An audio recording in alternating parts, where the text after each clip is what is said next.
This report is based on a recent thread by Kim.com that I believe is important for people to be aware of. Last June, puppet President Volodymyr Zelensky warned the public that Russia was planning to attack the Zaporizhzhia nuclear power plant in Ukraine. There is now talk in Kiev that the real president of Ukraine, Victoria Nuland, has become so desperate for NATO troops to enter Ukraine and continue this U.S. proxy war against Russia that she is willing to murder innocent locals with a radioactive cloud and blame it on Russian forces. And if you know about Victoria Nuland and the government she works for, then this is absolutely a possibility. Independent journalist Gonzalo Lira, who was arrested and left to die in his jail cell by Nuland's forces, did an excellent job describing Victoria Nuland and the United States agenda in Ukraine. I highly recommend watching the entire thing, but here is my short edit.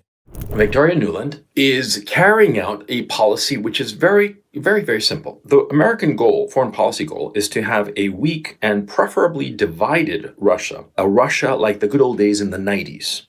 Because in the 90s, after the collapse of the Soviet Union, the United States was able to enter Russia and exploit it to a degree that is unprecedented. Ukraine, since 1991, the collapse of the Soviet Union, has been a cesspool of Western corruption. Oligarchs were not only allowed to rise, but were in fact encouraged to rise by the Western powers, in particular the United States, because the United States figured that by way of these oligarchs, these countries could be controlled. If Russia was corrupt, if Ukraine was corrupt, it would be easy for Western interests to go into these countries and steal. When Putin arose, the people in the West thought, oh, he's one of our guys.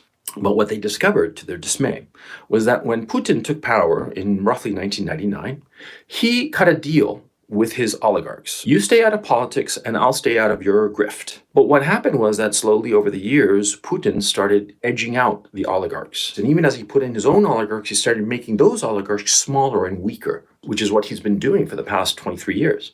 Had Putin not existed in Russia, Russia would be what Ukraine is today. Americans started realizing this in the late 2000s, early 2010s. They started realizing that Putin was subtly resisting them, resisting their attempts to turn Russia into a whore. These Ukrainian extremists, they hate ethnic Russians. And that fits very neatly with Nuland. Because Nuland, throughout her career, she has always allied herself with groups that were extremely antagonistic towards Russians. She's always allied herself with people who hate Russians. When the Maidan Revolution started, she supported the right sector. She micromanaged the Maidan Revolution, and that implicated her. When Poroshenko came to power, the next president, she made sure that that government abused the Russians.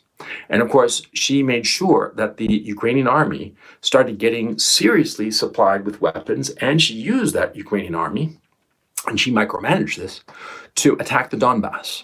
You have to understand that in a very real sense, Victoria Nuland has been president of Ukraine since 2014. And so the weapons flowed into Ukraine from starting in 2014 after the coup d'etat. She brought in the weapons. She's like the nexus of all these different interests that want to exploit Ukraine and use Ukraine to attack Russia, with the ultimate goal of breaking up Russia and bringing back the good old days of the 90s, the good old days for the Westerners, the very, very bad old days for the Russians. The Russians don't want a repeat of the 90s. That was traumatic for them, as it would for any country.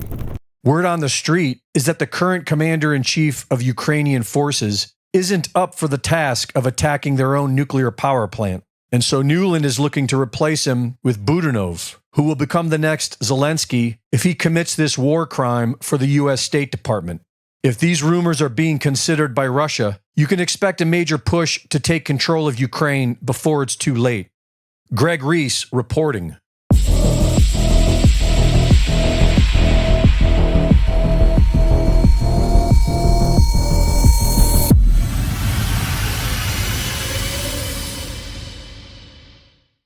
Thank you for watching the latest Greg Reese Report.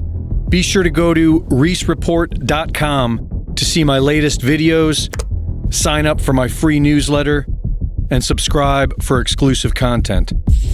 And be sure to support my sponsor, at InfoWarsStore.com. While other networks lie to you about what's happening now, InfoWars tells you the truth about what's happening next.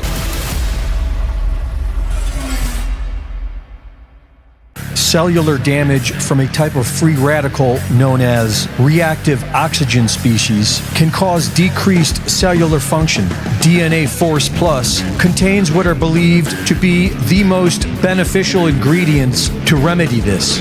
Now 40% off at InfoWarsStore.com.